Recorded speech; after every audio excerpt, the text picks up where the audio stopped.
Hello friends, నమస్తే అండి అందరికీ. Welcome back to Suji's kitchen. ఈరోజు నేను గోంగూర పచ్చడి చేయబోతున్నాను. గోంగూర, పచ్చిమిర్చి, జీలకర్ర, ఆవాలు, వెల్లుల్లి, మెంతులు. గోంగూరని శుభ్రంగా కడుక్కోవాలి ఫ్రెండ్స్. గోంగూరని ఫ్యాన్ కింద కొంచెం ఆరేసుకోవాలండి, వాటర్ లేకుండా. కొన్ని మెంతులు వేపుకుందామండి కడాయిలో వేసి. జీలకర్ర అలాగే ఆవాలు వేసేసాను, కొంచెం వేపుకోవాలండి ఇవి. ఇప్పుడు ఇది మిక్సీ పట్టేద్దామండి. కొంచెం జీలకర్ర, మెంతులు, ఆవాలు. గోంగూరని ఆకుని చిన్నగా కట్ చేసుకున్నానండి నేను. ఇప్పుడు ఒక 4 టేబుల్ స్పూన్ ఆయిల్ వేసేసానండి. ఇప్పుడు నేను ఆయిల్ కొంచెం వేడెక్కిందండి. ఇప్పుడు పచ్చిమిర్చి వేసేసుకుందాము. పచ్చిమిర్చి కొంచెం వేగిపోయినాయి ఫ్రెండ్స్. పచ్చిమిర్చి కొంచెం వేగిన తర్వాత దీంట్లో కొంచెం వెల్లుల్లి, ఆ వెల్లుల్లి కూడా ఒక 5 మినిట్స్ వేపాలండి. తర్వాత మిక్సీకి తీసేసుకోవాలి మనం. వెల్లుల్లి, పచ్చిమిర్చి కొంచెం బరకగా మిక్సీ పట్టేసుకుందామండి.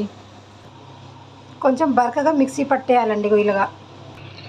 ఆయిల్ వేడెక్కిందండి. ఇప్పుడు మనము పోపులో కొంచెం శనగపప్పు, కొంచెం మినపప్పు, కొన్ని ఆవాలు, కొంచెం జీలకర్ర అండి.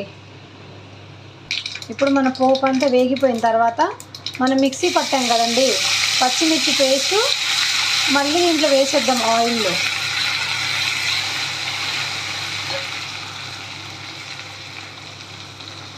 పచ్చిమిర్చి మనం ఆల్రెడీ వేపుకున్నాం కదండి, సో ఎక్కువసేపు వేగక్కర్లేదు. ఇప్పుడు మనం దీంట్లో మనం కట్ చేసి పెట్టుకున్న గోంగూర వేసేద్దాము.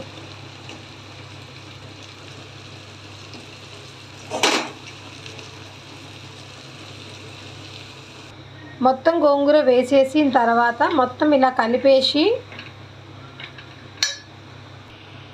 దీంట్లో మీ రుచికి సరిపడా ఉప్పు వేసేసుకోండి. నేనైతే 1 టేబుల్ స్పూన్ వేసాను.